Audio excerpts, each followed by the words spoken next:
మీ equity fund SIP performance maximize చేసుకుందామని అనుకుంటున్నారా? అయితే 10-7-1 ఎస్ఐపి రూల్ ని చెక్ చేయండి. ఇది వాలటాలిటీ, ఇన్వెస్ట్మెంట్ ప్లాన్ ఇంకా లాంగ్ టర్మ్ వెల్త్ క్రియేషన్ మీద ఫోకస్ చేస్తుంది. ఇప్పుడు రూల్స్ చూద్దాం. First the 10% annual market correction studies ని చూపిస్తుంది.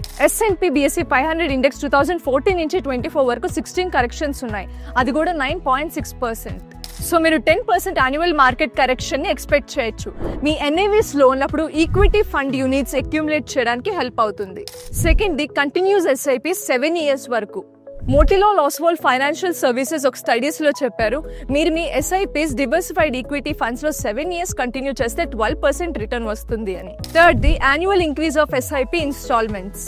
మీ ఇన్ఫ్లేషన్ పెరగడం, ఇన్కమ్ పెరగడంతో పాటు SIP ఇన్స్టాల్మెంట్స్ పెంచడాన్ని కూడా కన్సిడర్ చేయండి. ఇక్కడ 1 అంటే మీ SIPs లో ప్రతి ఇయర్ 10% స్టెప్ అప్ చేయొచ్చు అని. సో మీ వెల్త్ కూడా లాంగ్ టర్మ్ లో పెరుగుతుంది. ఈ టేబుల్ మీ SIP ఇన్స్టాల్మెంట్స్ 10% యాన్యువల్ గా పెరగడం వల్ల మీ గ్రోత్ ఎలా పెరుగుతుందో చూపిస్తుంది. మీరు ఈ రూల్స్ గురించి ఏమనుకుంటున్నారో కమెంట్ సెక్షన్ లో కమెంట్ చేయండి. ఇంకా ఇలాంటి ఇంట్రెస్టింగ్ వీడియోస్ కోసం గ్రో తెలుగుని ఫాలో అవ్వండి.